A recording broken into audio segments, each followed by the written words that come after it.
Welcome back to our conversation with Professor Greg Weiner of Assumption College. He's the provost there and a scholar of modern political thought. And we were talking before the break, Professor, about how the lurch to the left might wind up hurting Democrats. You see the strong polling numbers for Joe Biden, arguably the most moderate candidate in the field, as a sign that not everybody in the party is out there on the left. What about Republicans? Are the takeover of Trumpism for now appears to be complete.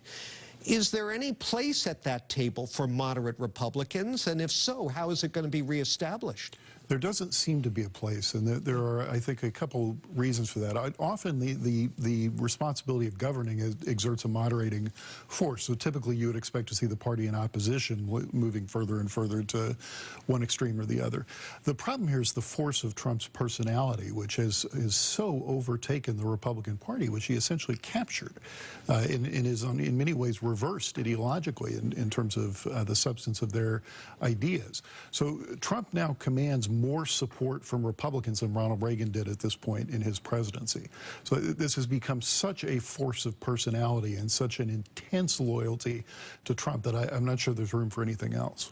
Does the media have a role to play here or a culpability in all this? You know, the old axiom, 1,000 planes land safely, it's not news. One crashes and it's huge news. Right. Are we too obsessed with and too promotional of these extremes we're talking about? Well, in my writings, I've certainly been guilty of that, but it's hard to ignore. It's when the president is tweeting at all hours of the night and making serious policy statements that way, it's hard to ignore what the President of the United States has to say.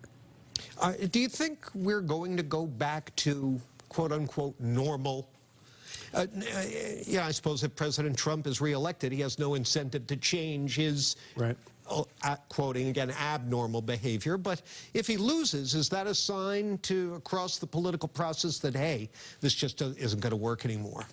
I'm concerned about that, and the reason I'm concerned about that is that we are already seeing candidates across the spectrum imitating some of the less salutary manners of President Trump. So they're doing everything from everyone has to tweet now. We've had Democratic candidates live streaming their dental cleanings. So the sort of customary, I should say one candidate, the customary distance and sort of dignity of the presidential office, I think, is simply being consumed.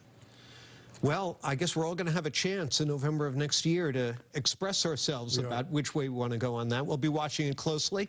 Perhaps we'll look forward to having you come back and assess how it's going a little bit further down the road. Thank you. Professor Weiner, thanks very much. Thank you.